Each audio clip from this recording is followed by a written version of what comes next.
Good day, everyone. My name is Wilton once again. Welcome to this episode of Market Views. Today I'm with Rufaro as usual. We're going just to have a little discussion of what happened on the exchange last week and maybe in other developments that happened so that might affect trading on this Zimbabwe Stock Exchange. So I'll just start by giving a summary of the major indices. Last week, the all-share was up 0.66%, which is quite insignificant. All other indices were up except the small cap, which was down significantly, about 3.89% down.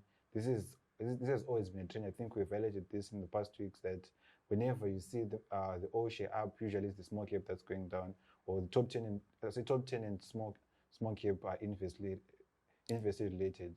Rufaro, you can confirm on that. Okay, thank you very much, Hilton. So what we are seeing here is the bearish trend, I think, is coming to an end. I think this is the bottom of it. We can see that the all-share has been having positive returns over the past 2 weeks. Probably not that significant, but we can basically say it has reached the bottom, the footing of it, and if anything, we should expect to see it now going in the positive direction. Yes, all right.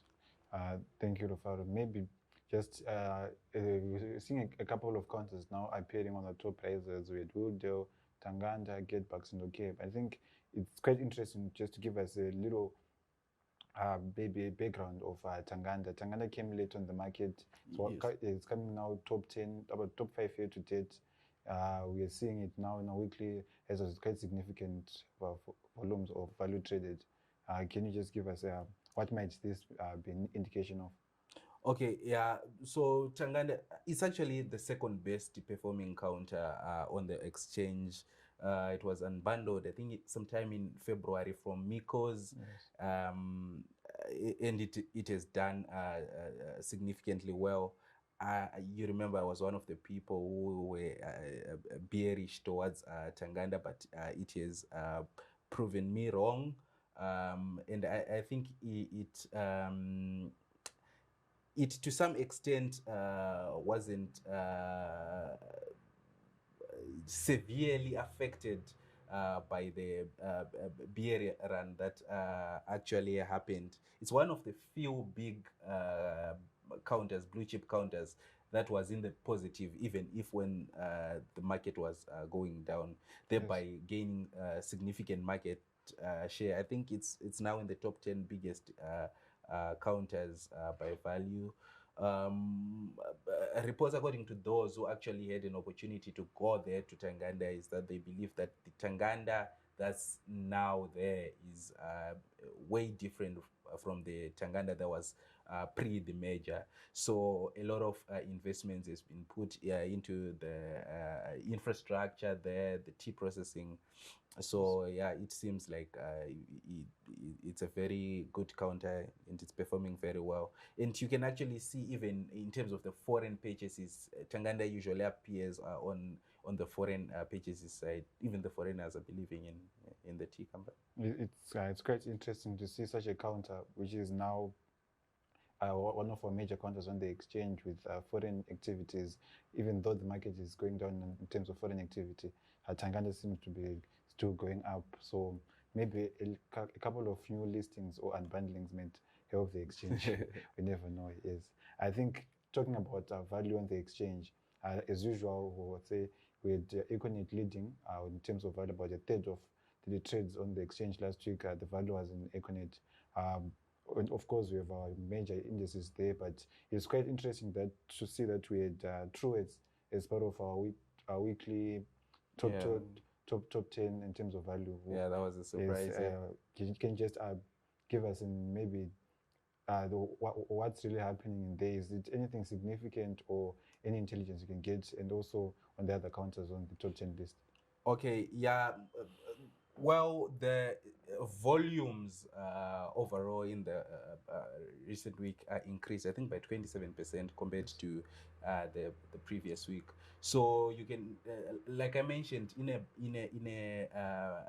bearish trend, some of the investors are a bit skeptical and they decide not to participate in the market. That's why you actually see the number of activities that is highlighted by the turnover decreasing in periods such as that. But as the market is finding its footing, we can see there is a bit of increase in terms of the amount of activity that's happening on the exchange, and we expect going forward to see more activity coming in.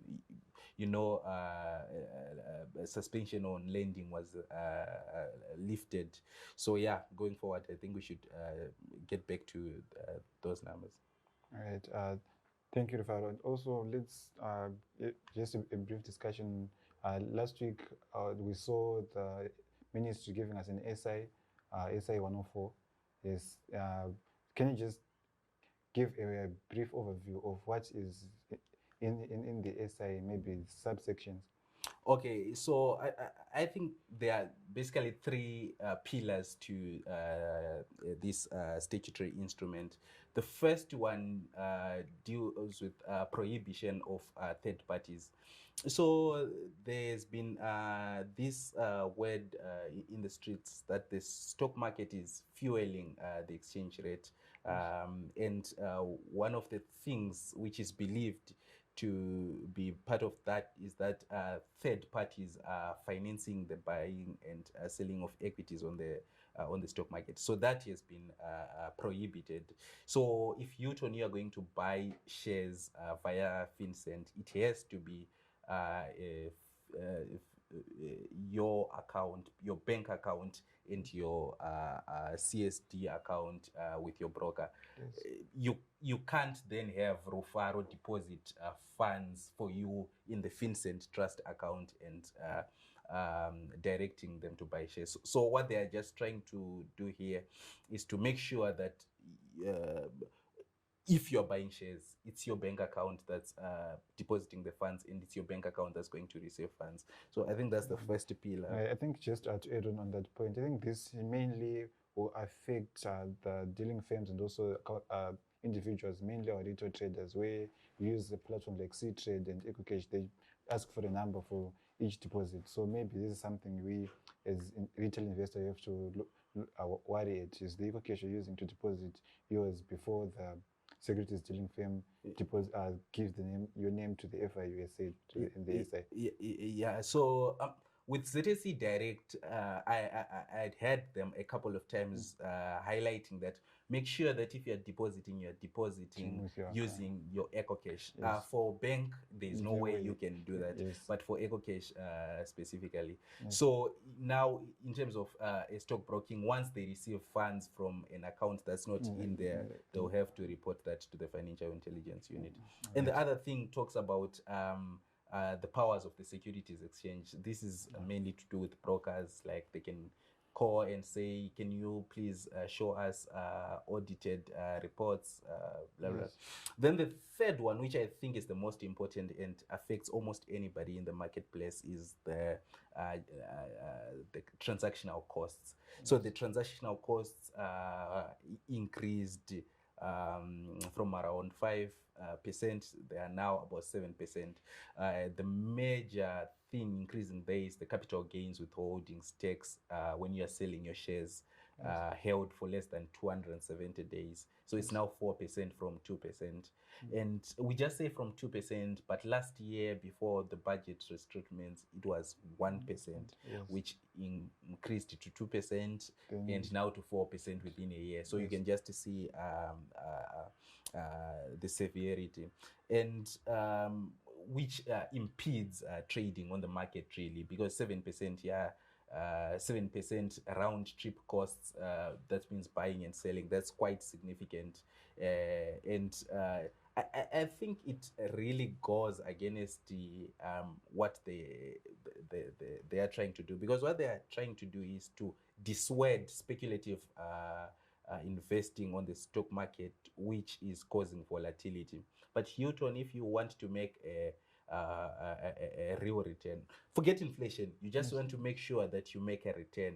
You have to sell at a price that can cover all your costs, the costs which you use to get in the market and get out. So I think it will increase the volatility on the market against what they are trying to do. Yeah, I think looking at the global trend, other markets are trying to maybe reduce the time and the cost for you to invest, make it easier for everyone to invest. Yes, I think there's interesting what you can say. 270 days. That's too much. That's 9 months. That's 9 months just holding a position, whereby in other markets, the New York, you can buy and sell same counter, yes, in the same day. So this might actually make those want to sell before I consider the price I'm selling it, as you highlighted. Factor in my cost, maybe then start covering my gain. Hence, the price will always be going up. And also, Hilton, it actually limits the activity on the market. So let's say you buy your 100 Econet shares. If you don't want to pay that 4%, you have to hold for 270 days before you sell.